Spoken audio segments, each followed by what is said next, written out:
My freshman year of college, I transferred schools and started commuting to Bridgewater State, and I was living at home.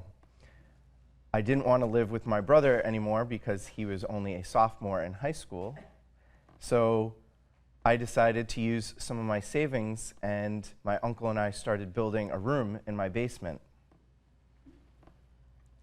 I ran out of funds. We never quite finished the drywall. We never got a tile floor down, so it was always the cement floor of the basement. And half of the ceiling was finished. But I still moved in. Jesus today, I think, is telling us that when we choose to be his disciple, we need to be all in. We can't go halfway in being his disciples. We can't go halfway in following our Lord. We have to go the full distance. At the beginning of the gospel today, Jesus says some strong words.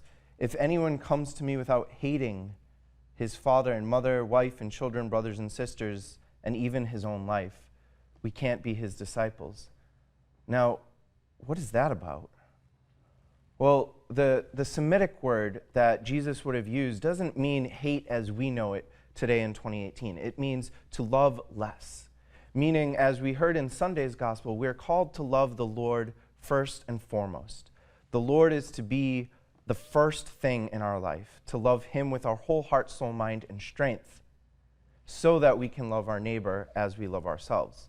And we know the great paradox that comes from that is once we love the Lord our God first, our love for our neighbor, for the other, increases. It just overflows from God's goodness and from us loving him.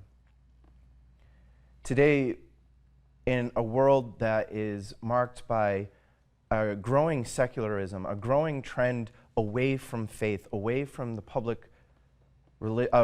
faith in the public square, we can call it, our Lord is telling us that we need to be his witnesses. We need to witness to him by loving him above all else first, by loving him above material things, above our friends, above our family, even above our very life.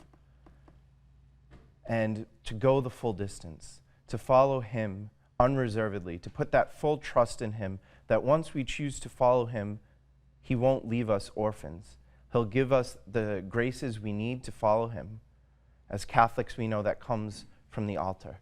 Every day when we can gather around the altar and receive the body and blood of our Lord. And when we mess up, as inevitably we do, for we're humans, he gives us the grace and the sacrament of reconciliation.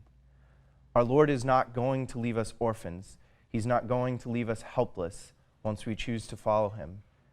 He simply asks us to do it with our whole heart, to calculate the cost. It doesn't cost too much to follow the Lord. It costs everything. Are we willing to give it all?